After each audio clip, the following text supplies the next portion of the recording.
Bonsoir, bonsoir et bienvenue sur ma chaîne. Aujourd'hui, on va plutôt parler Ligue Europa et Europa Conférence avec Naples-Barça ou bien Karabakh-Marseille. Mais comme toujours, n'oubliez pas de vous souscrire et d'activer la clochette pour être au courant lorsqu'une nouvelle vidéo apparaît. Allez, on y va. On va d'abord commencer du côté de l'Europa League avec ce choc au Stadio Diego Armando Maradona entre Naples et Barcelone. La première période entre Naples et Barça a vraiment tenu toutes ses promesses, avec un match avec beaucoup de rythme et le Barça qui était haut sur le terrain, pressing au contre-pressing. Les contre-pressing du Barça ont fait mal à Naples durant cette première période, avec beaucoup de ballons récupérés sur une mauvaise relance des joueurs du Naples, ce qui a occasionné beaucoup d'occasions pour les joueurs du Barça. Et logiquement, sur un contre-éclair, après suite à un corner mal tiré des joueurs de Naples, c'est Jordi Alba qui se retrouve à la conclusion pour ouvrir le score. Et ensuite, sur un ballon encore perdu, c'est De Jong d'une frappe en le superbe qui va se loger sur la lucarne du gardien de Naples, permettant ainsi à Naples de doubler la mise. Naples ne pouvait compter que sur des contre-attaques ou bien des attaques rapides pour inquiéter le Barça et c'est sur un ballon dans le dos de la défense barcelonaise que le Nigérien Osimhen réussit à être plus rapide que Ter Stegen et obtenir ainsi un penalty qui sera transformé par Lorenzo Insigne. Ainsi, Naples reviendra à 2 buts à 1, mais vers la fin de la première période, sur un corner mal dégagé, c'est le défenseur Gérard Piqué qui réussit à marquer le troisième but pour le Barça, permettant ainsi aux joueurs de Xavi de mener 3 buts à 1 à la mi-temps. En deuxième période, Naples a essayé de pousser pour revenir au score, mais le Barça était trop fort ce soir. Ce soir, le Barça était trop fort tactiquement, dans l'envie, et ils ont été réalistes, quoi. Ce qui leur a fait défaut au match aller. Ce soir, ils ont été réalistes. Toutes les occasions qu'ils ont eues, pratiquement, ils les ont mis en fond, quoi. Donc, avec des contres sur le côté droit avec Adama Traoré qui faisait une passe pour Aubameyang qui inscrivait son but lui aussi. Le match est fini par un score de 4 buts à 2, mais franchement, le Barça a été au-dessus de Naples et cette victoire est méritée, de même que cette qualification. Donc, il faudra faire attention aux Catalans pour aller jusqu'au bout durant cette compétition de la Ligue Europa. Je pense que s'ils jouent à ce niveau-là, il n'y aura pas beaucoup d'équipes qui pourront les arrêter dans cette Ligue Europa.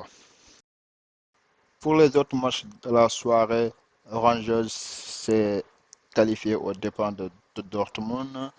Nous avons le FC Séville qui s'est qualifié malgré le fait qu'ils aient perdu un but à 0 à Zagreb. Leipzig qui a encore battu la Real sur les 3 buts à 1 et se qualifie.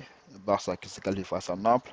Le Betis qui l'avait remporté au Zénith 3 buts à 2 se qualifie malgré un match nul 0 but partout.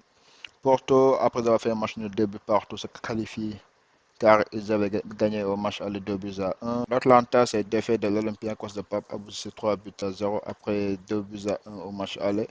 Et Braga et Sheriff sont partis jusqu'au tir au but avant que Braga s'en sort après le tir au but. Et demain, il y aura le tirage pour les huitièmes de finale de Ligue Europa et il y aura les équipes qui étaient premières de leur poule lors des phases de poule comme Zvezda, Eintracht Frankfurt, Galatasaray, Leverkusen, Lyon, Monaco, Spartak Moscou et West Ham. Tous ces potentiels adversaires sont des adversaires que le Barça pourra rencontrer en huitième de finale. Maintenant, nous allons passer en Europe à conférence, là où l'Olympique de Marseille s'est déplacé sur la pelouse de Karabakh. Ce fut un match, au vu du score, peut-être simple pour Marseille, mais Marseille a souffert avant d'y arriver. À la 12e minute de jeu, l'Olympique de Marseille réussit à ouvrir le score grâce à son international sénégalais champion d'Afrique, Pape Gueye, sur une passe lumineuse du maestro Dimitri Payet. Pape Gueye, dans un angle fermé, réussit à croiser sa frappe qui laisse aucune chance au gardien de Karabakh. Et ainsi, Marseille réussit à mener un but à zéro. Après cette ouverture du score, le joueur de Karabakh ont continué à pousser jusqu'à ce qu'il croit égaliser à la 34e minute. Et tout le monde croyait que Karabakh avait égalisé, mais le buteur sénégalais Ibrahim Ouadi avait mis le ballon au fond des filets avec sa main et tout le monde avait vu ça, excepté l'arbitre qui avait accordé le but. Et sur ce, il faut souligner le fair play de l'entraîneur Karabakh qui a appelé ce joueur pour lui demander s'il avait effectivement touché la main et lorsque le Sénégal a répondu honnêtement que oui, il l'avait touché, donc ils ont fait savoir à l'arbitre que le but n'était pas valide et que le but était marqué avec la main, donc ce qui a fait que Marseille mène toujours un but à zéro, mais sinon l'arbitre avait déjà accordé l'égalisation un but partout et croyait que la balle avait touché la tête de Wadi et non la main. En deuxième période, Karabakh a continué de pousser pour essayer d'égaliser, mais Marseille a su tenir bon et se montrer solidaire et défendre contre les assauts de Karabakh et sur un contre et une attaque rapide des Marseillais et sur un service de Payet que Guendouzi réussit à doubler le score sur une frappe de 20 mètres et toute fin de match que le jeune américain de la Fuente réussit à tripler le score et permettre à l'OM de l'emporter ce match 3 buts à zéro, ce qui fait que sur l'ensemble des deux rencontres, l'OM a battu Karabakh 6 buts à 1, ce qui n'est pas mal en termes de ratio but. Donc un match assez solide de la part des Olympiens qui ont su rester solidaires et défendre durant leur temps faible et marquer leurs occasions et procéder en contre quand il le fallait être efficace devant le but, ce qui leur permet de se qualifier au lendemain en huitième de finale.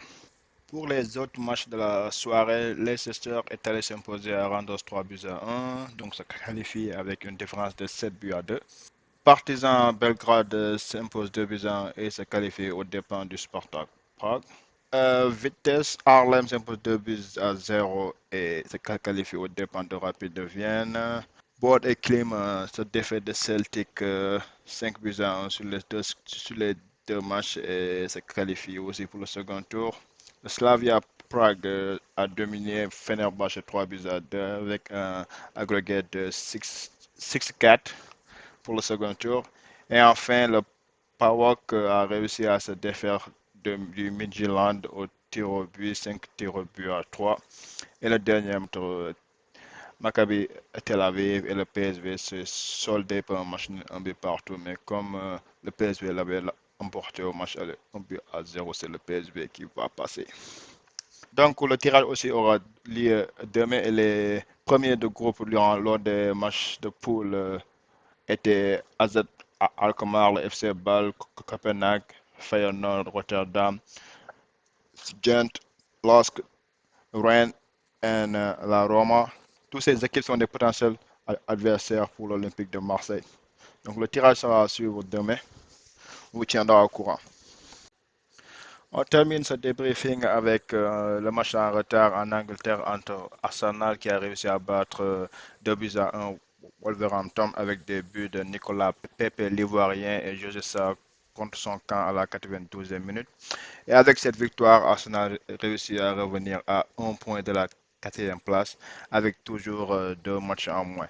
Ce que je disais sur mon autre vidéo que Arsenal était l'équipe la mieux placée pour retrouver la quatrième place. Donc voilà ce qui met fin à notre briefing. Donc je vous dis à bientôt avec une nouvelle vidéo et d'ici là, peace and love.